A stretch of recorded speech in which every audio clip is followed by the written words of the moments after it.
I don't think so. No, no, no, no. I don't think so. No, no, no, no. It's never, ever, ever, ever, ever, ever gonna happen. Não sei por onde começar. Lá fora as ruas estão entupidas de carros que fazem questão de assinalar: nós somos da escola antiga. Fazemos barulho, somos a combustão e vamos fazer tudo para perturbar o teu podcast. Ou há progresso à antiga, uma vez que escasseiam os carros elétricos, ou há podcast de criação de conteúdo. É o problema do podcaster contemporâneo. Supondo que houve, por toda a história humana, uma versão de um podcaster. O podcaster do século XVIII, XVII, XVI, até ao nascimento de Cristo, que marca, simultaneamente, o aparecimento do podcast. E isso foi um momento de charneira, em virtude da gritaria santa, que fez pandango o nascimento do nosso, em princípio, Salvador. Neste momento, estou no meu quarto, com a luz do candeeiro da mesa de cabeceira aceso. Estou deitado, uma prática utilizada por mim durante muito tempo. Nos primeiros episódios, quem diz primeiro, nas primeiras centenas de episódios do meu podcast Túnel de Vento, era assim que eu fazia, deitado na cama, punha o gravador ao lado e, maravilha das maravilhas, eco até dizer chega. Não estou a gravar com o mesmo microfone, apesar de o ter, não sei se continua a funcionar. Bom, mas não é para falar de traquitanas, é para falar de literatura em princípio. O mundo há de interromper-me o raciocínio. Eu não tenho outra escolha senão estar com a janela aberta. Com a ventoinha a trabalhar, espero que ela também não interfira, entregando-me levas de barulhinhos. Espero que a minha voz se consiga sobrepor ao mundo. Tamanha pesporrência, e é por isso que eu vou falar e cantar até que a voz me doa. Vou dar a tudo para abafar o mundo, nem que seja durante a duração deste episódio. À minha volta tenho carradas e carradas de livros, e assim estão semeados pela minha casa. É no meu quarto, no meu outro quarto, no corredor. Suspeito que só há uma divisão de casa. Eu estava aqui a pensar se haveria outra, mas talvez, e nem sempre, a cozinha. Na cozinha, suponho eu, não há um livro. Em todas as outras, há livros aos pontapés. Mas não vou falar de números, ainda que seja um tema querido ao leitor contemporâneo. Parece que é incapaz de falar de livros sem se esparramar em números, os números de livros lidos, que, por norma, é uma sinonímia macabra que se entrelaça com o número de livros comprados. Há quem mais inocentemente se fique por este número: comprei estes livros todos, olha para a minha prateleira farta. E isto, isoladamente, parecia um comentário de outra índole. Quer para um, quer para outro, não se vê mudança no tom, no discurso, no pensamento. Seria de esperar que pessoas que, utilizando o verbo tão ao gosto de Humberto Eco, em contraponto com o gosto do Ricardo Araújo Pereira, nós somos consumidores 4x4. Não somos pessoas, não somos espectadores, não somos nem tampouco público. Somos, a sermos alguma coisa, consumidores. Ainda que isto seja uma contradição em termos, ao nos abalançarmos para essa faceta, desligamos das nossas potencialidades mais fervilhantes enquanto ser humano. Quanto mais consumidores somos, e há pai uns cães a ladrarem, a interromper este maravilhoso raciocínio. Mas era para estipular esta relação entre consumo e a potencialidade do ser humano. Se enveredamos pelo caminho do consumo, evidentemente não vamos conhecer os apiadeiros da humanização. Calha bem, quer no trabalho, quer noutros certames, somos desumanizados e habituamos-nos à força da repetição. Estou rodeado de livros, não sei o que é que eu posso dizer acerca deles. Deixei alguns livros a meio. Dei-me conta, nestes últimos 2 anos, que deixei alguns livros a meio. Algumas dezenas talvez. Li, eu não quero especificar números, a minha intenção está longe de dar flex, como se costuma dizer. não se traduz em nada. É como se houvesse uma relação confiável entre o número de livros lidos e o potencial cognitivo dessa pessoa que os leu, ser-me-ia confortável dizê-lo. Mas eu suspeito dessa relação. Até porque já estive perto de pessoas que leram Homero em diversas ocasiões, quer na universidade, quer nas férias, quer em doutoramento, supondo que há uma diferença de prestígio nestas atividades, o contexto diz-nos muito da leitura. Pode ser, mas não é para aí que eu quero ir. Estou a divagar, deixem ver se eu consigo ir a algum lado. Há uma carrinha de caixa aberta a passar aqui, com os ferros todos a tilintar. Deve ser um velho que, por estas alturas, agora que refrescou, anda a catar a sucata pelos lixos da vila. É uma espécie de sucateiro que recolhe o lixo, mas só quando o sol dá mostras de arrefecer. Mais outro carro, este é um carro normal, voltando para o sítio que me interessa. Tenho deixado muitos livros a meio. O meu meio será diferente do vosso meio? Talvez. Se o meu meio for pegar neles posteriormente, quer passe meses ou anos, dificilmente deixo um livro por ler. O deixar a meio, para mim, significa hei de pegar nele envolvidos uns tempos. E os tempos podem ser dias, semanas, meses ou anos. Mas é quase certo que eu vá terminar. Não me recordo de nenhum livro que tenha decidido fiquei-me por aqui, e o aqui pode ser mais perto das primeiras páginas ou mais perto do fim. Não quero terminar isto, pois quebrou-se aqui o pacto entre leitor e escritor. Não sei o que é que ocorreu, o que é certo é que a relação não pode continuar. E agora podemos começar a tornar isto interessante. Há formatos que se prestam mais a isso, a ficarem por aí, abertos ou fechados, marcados, com um marcador, dobrados no canto. Há pessoas que acham isso horroroso. Longe de mim elencar todas essas coisas e fazer um rol de lugares comuns e com uma batida por trás dava um rap. Estou apenas a elencar para saberem que eu, volta e meia, sou humano. Também sei o que vocês sentem, também sei o que é que vocês fazem e provavelmente só isso, dobrar um dos cantos da página, eu suspeito que não é um inferior, aí seriam estranhos. Aí não consigo compactuar com esse gesto. As opiniões dividem-se. Há quem ache isso bárbaro, gesto após o qual é impossível continuarmos amigos, e há outros que, ok, um livro é para estragar. Também podemos desdobrar mais um clichê, aqueles que riscam, gatafunham no livro e outros que acham que têm em mãos uma Virgem Maria e deve começar e terminar imaculado. Mesmo que surjam filhos, não há processo copulatório com o livro. Neste aspecto, sou um semi-bárbaro. Tanto me ajeita a um lado como ao outro. Depende do livro e depende, sobretudo, da ocasião de leitura. Não consigo detalhar o critério. Não há um critério fixo. Eu sinto, e aí sou muito influencer, que há certos livros para ler na cama. E os livros para ler na cama preenchem alguns critérios.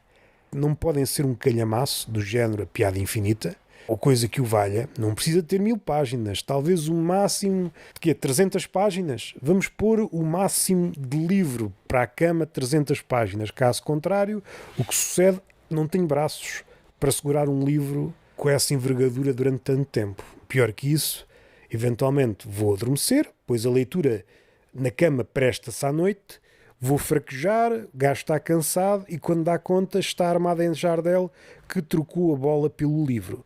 E isso não nos faz mais milionários. Cabeçadas no livro, ou o livro tomba, não sei, às tantas é mais isso, porque a minha cabeça está quieta.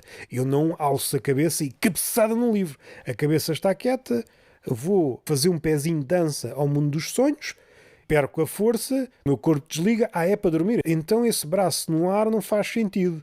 E vá baixar o livro, tal, cacetada no alto da testa.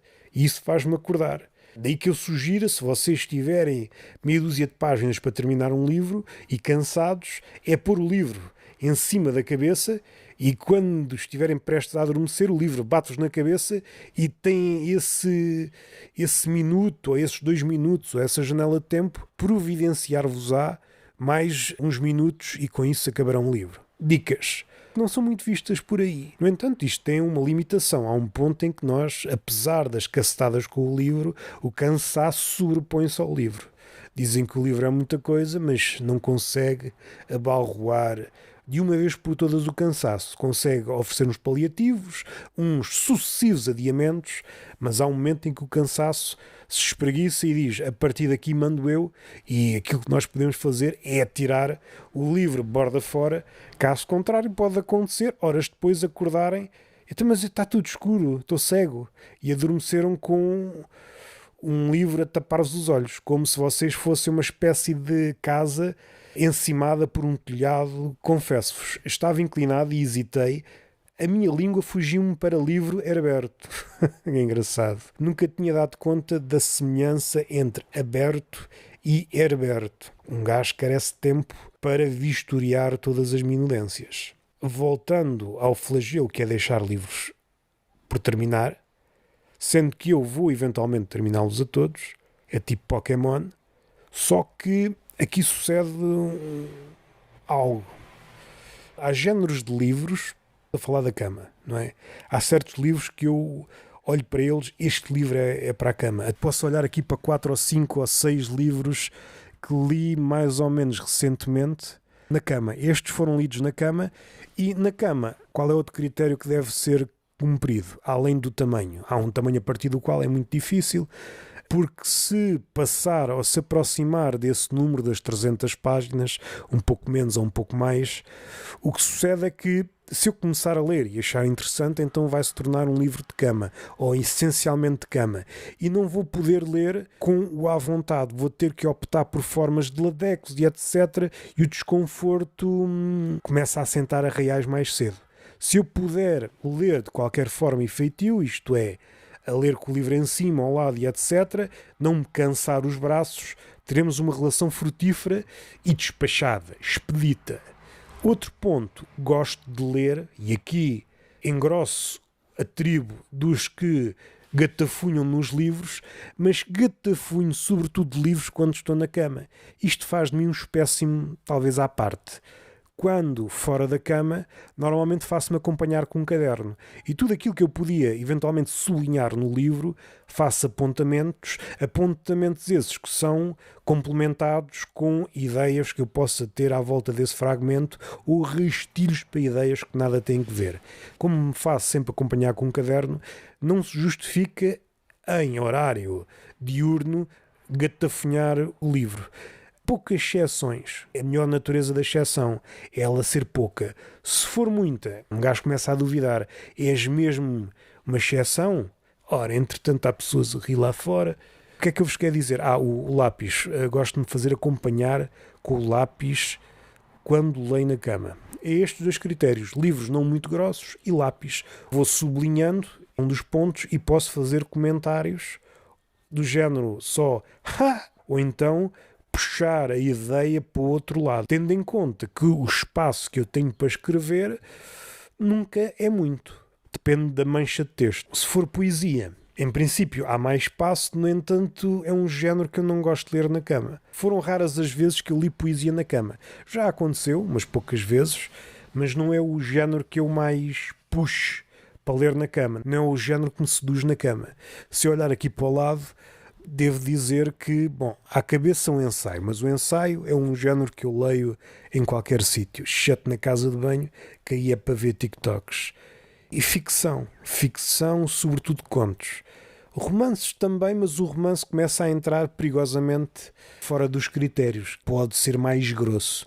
E o mais grosso na cama não entra. Passa a brincadeira linguística. Até vos posso dizer os livros que tenho aqui que li assim nos últimos tempos. É um apanhadozinho. Por acaso está aqui um livro de poesia. Bom, não vou dizer, senão vai-me contrariar. A Árvore Tocada pelo Raio, de José Emílio Pacheco. Esse já foi há algum tempo. Tenho aqui As Coisas, do Perec, José Ortega Gasset, o que é filosofia, assim muito recente, assim nas últimas semanas, O Modernismo, do Terry Eagleton, não sei se é assim que se diz, Um Punhado de Flechas, da Maria, acho que é Maria Gainza. Tinha lido um livro dela há uns tempos e tinha este aqui para ler já também há uns tempos, que é O Nervo Óptico. Esse foi um bom livro. Não me quero alongar, pois este é um episódio de divagação, não me quero centrar em nenhum livro Mas este tem partes muito boas, e tem outras, sobretudo quando são predominantemente autobiográficas, ainda que ela, como tem um backstory de crítica artística, trabalhando nos museus, há um entrelaçamento. O que é que eu estou a ler agora? Comecei ontem este livro, deixem-me ver, que ainda não sei bem, diálogos sobre a culminação dos tempos modernos. Jaime Semprum. Epá, estou a gostar. É um diálogo, como isto está a dizer, aqui não engana. Se isto fosse publicitário, enganava. Afinal, não é um diálogo, é um poema. Estou nas primeiras páginas, estou a gostar. Bom, e podia estar aqui, mas estes livros tenho aqui, mas não são livros de gama. Estou a ler os Interstícios Insurretos, que é uma coleção de textos anarquistas, e estou a gostar muito. Tentando extrapolar isto, há géneros que se prestam mais a serem deixados a meio, que podemos retomar quando quisermos, sem que aconteça aquilo que me costuma acontecer bastas vezes. O motivo pelo qual eu deixo um livro a meio pode dever-se a vários fatores. O primeiro, que nem sei se no meu caso é o mais relevante, dado que os livros que me chegam a casa normalmente já passam por um crivo, eu não me recordo, à exceção de um, e esse aí nunca me vou esquecer, e já fiz um comentário neste podcast e até noutros. À exceção desse, não me recordo de nenhum livro em que eu tenha chegado ao fim e tenha pensado, foda-se, dinheiro mal gasto. Uma vez por outra, livros que ficam um bocadinho abaixo. Este aqui, da Maria Gainza, ficou um furo abaixo, ou dois, em comparação com o Nervo Óptico. O Nervo Óptico é um grande livro. Este aqui, um livro bom, tem partes que compensam o livro todo. Quando é mau, ou desinteressante, pelo menos segundo a minha leitura, passava bem sem aquelas passagens. Mas aquele livro ao qual eu cheguei ao fim e disse porra, e até comecei a pôr em perspectiva aquela ideia, aprendemos mais com os livros maus, e eu não sei se aprendi mais, se desaprendi tudo. O livro Como Escrever, do Miguel Esteves Cardoso. Eu já não me recordo se o título é esse, mas é uma espécie de manual de escrita. É mesmo uma espécie. Um livro terrível. Não sei como é que foi elevado aos píncaros pela malta, pelo que se nota que ninguém presta atenção a nada, ninguém leu nada. Nas conversas com escritores, essa é logo das ideias que saltam logo. As perguntas que tu estás a fazer a esse escritor é de quem não leu. Aliás, não leu esse gajo, não leu ninguém. Porque isso parece uma influencer. Uma coisa é um influencer a falar com o escritor e aí o escritor merece tudo. Outra coisa substancialmente diferente é quando está num estaminé com um outro estatuto. E as perguntas que podem surgir da boca de um filósofo ou coisa do género podiam ter saído de um criador de conteúdo. E aí é que nos põe em perspectiva. Então é isso. É isso que aprendes na escola. Para utilizar uma citação da minha avó, quando eu dizia uma asneira. Caralho! É isso que aprendes na escola? E eu disse algumas vezes, sim, é isso que eu aprendo na escola. Eu acordo às 7 da manhã, lavo os olhos, como qualquer coisa, ponho uma mochila, uma espécie de protótipo da Uber Eats, sigo porta fora, a pé ou de carro ou de carrinha, chego à escola, logo de manhã o professor chega, olá, hoje vamos aprender uma coisa nova, caralho, e eu fico ao rubro, é por isso que eu vim. Dando aqui alguns passos atrás, há géneros que se prestam mais ao regresso. A crónica acho que é o exemplo mais fácil, podemos voltar exatamente ao sítio onde deixámos, envolvidos uns meses, envolvidos uns anos, a não ser que seja uma espécie de preciosistas, e agora prefiro voltar ao início. Eu às vezes também sou. No entanto, mais lucidamente, sei que não necessito. Os ensaios depende, embora possam ser muitos ensaios, por vezes não perdemos nada em regressar ao início. Romance, para mim, isso é impossível. Contos, talvez. Contos, talvez. Se tivermos de expressar uma fórmula, quanto mais fragmentário for o livro, mais fácil é regressar. Se houver uma unidade, podemos fazê-lo. Há coisas que não regressam com a mesma força. E às tantas estamos a meio do livro a perguntar quem é a Joaquina, que é algo que é especificado logo na primeira ou na segunda página. Há pessoas que nas séries fazem algo do género. Eu já conheci uma pessoa que a primeira coisa que vê, e isto não é uma piada, a primeira coisa que vê numa série é o último episódio para saber como acaba. E depois gostar do fim é que vai para o princípio. E eu pensei, olha, estúpida, mas, epá, tem aqui qualquer beleza. Um gajo assim não é enganado. Já não é surpreendida pelo final, ou seja, o grande final, o grande suposto plot twist já foi, e pode apreciar a viagem. Também é um método utilizado na literatura. Há estilos de escrita que revelam logo o grande episódio e depois, calma. Há um livro recente em que, logo nas primeiras páginas, há um professor que dá um tiro nos cornos e depois é contar a história desse episódio para o início. Formas de atacar. Acho que estamos falados. Foi um episódio a divagar e nos próximos queria voltar a algo mais centrado num livro. Não sei dizer qual. Depende muito daquilo que tenha acabado de ler. Não sei, estes interstícios insurretos. Posso eventualmente pegar nele. Já me deu aqui uns lamirés. Provocou-me uns reacendimentos em torno do absurdo e do Camus e do mito de Sísifo. O que é o absurdo? E recordei certas coisas que, ao estarem ligadas, iluminou aqui uma das galerias da minha cabeça. Este foi o Império das Aspas. Eu chamo-me Roberto Gamito e até à próxima. I don't think so. No, no, no, no. I don't think so. No, no, no, no. It's never, ever, ever.